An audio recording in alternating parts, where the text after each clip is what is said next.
మీరు ఒకవేళ క్షమించకపోతే, సో నేను ఇక్కడ చెప్పాను కదా ఇందాక, క్షమించడం అంటే మీరు ఆ విషయాన్ని మర్చిపోమని చెప్పట్లేదు. ఆ విషయాన్ని మీరు మర్చిపోలేరు కూడా, కానీ దానికి అటాచ్ అయి ఉన్నటువంటి ఎమోషన్ నుంచి మీరు బయటికి వస్తారు. సో ఎప్పుడైతే ఈ అటాచ్ అయిన ఎమోషన్ నుంచి బయటికి వస్తారో అప్పుడు మీరు ఆ నెగిటివ్ ఎమోషన్ నుంచి రిలీవ్ అవుతారు. అప్పుడు మీకు ఫ్రీడమ్ ఉంటుంది, పీస్ ఉంటుంది, మీరు కైండ్ హార్టెడ్గా ఉంటారు, యాక్టివ్గా ఉంటారు, ఎనర్జెటిక్గా ఉంటారు, మీ పని మీరు చక్కగా చేసుకుని వెళ్ళిపోతారు. దానివల్ల మనం క్షమించాలి. ఒకవేళ క్షమించకపోతే ఏమవుతుంది, నేను ఇప్పుడు ఒకటి చిన్నగా చెప్తా. నేను ట్రై చేస్తున్నాను ఓకే చెప్పడానికి.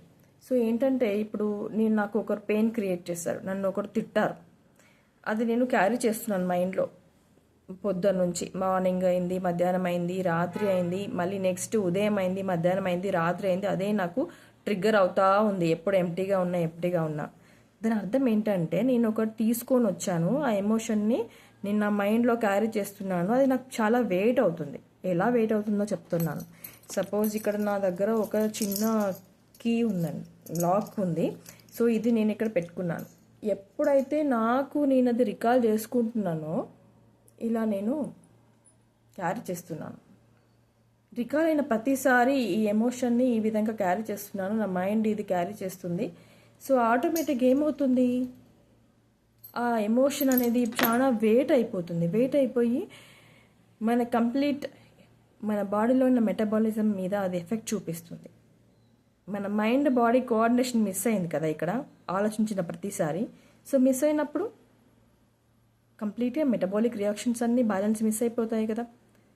సో బ్రీతింగ్ కంట్రోల్ మిస్ అవుతుంది, హార్ట్ కంట్రోల్ మిస్ అవుతుంది, డైజెషన్ కంట్రోల్ మిస్ అవుతుంది, బ్లడ్ సర్క్యులేషన్ కంట్రోల్ మిస్ అవుతుంది. సో దీనివల్ల మనకి ఏమొస్తాయి, షుగర్ కంట్రోల్ అవుతుంది, షుగర్ ఇంబ్యాలెన్స్ అవుతుంది, నెక్స్ట్ థైరాయిడ్ ఇంబ్యాలెన్స్ అవుతుంది.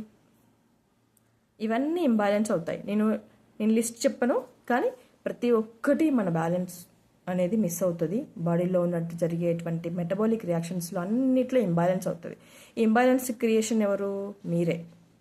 ఎందుకంటే మీరు అక్కడ క్షమించకుండా అక్కడి నుంచి అక్కడే అది తీసేయకుండా దాన్ని మంచిగా వెంట తెచ్చుకొని ఒక బంగారంలాగా వజ్రంలాగా లోపల పెట్టుకొని మైండ్లో మీకు నచ్చినప్పుడు దాన్ని రీకాల్ చేసుకుంటూ వెళ్ళిపోయారు. సో దానివల్ల ఏమైంది, మీరు ప్రాబ్లమ్ని తీసుకొచ్చుకొని మీద పెట్టుకొని ఇలా బరువును మోస్తూ బాధపడుతూ మీ లైఫ్ని మీరు డిస్టర్బ్ చేసుకుంటున్నారు. దానివల్ల మీ హెల్త్ డిస్టర్బ్ అవుతుంది, మీ రెగ్యులర్ రొటీన్ డిస్టర్బ్ అవుతుంది, మీతో ఉన్న వాళ్ళని కూడా మీరు ఆ ఎమోషన్ని గుర్తు చేసి వాళ్ళకు కూడా డిస్టర్బ్ చేస్తారు. సో అందుకోసమని మీరు క్షమించేసేయండి, హ్యాపీగా ఉండండి. మీరు హ్యాపీగా ఉండడానికి కోసమే మీరు క్షమించాలి. Thank you for watching. Bye.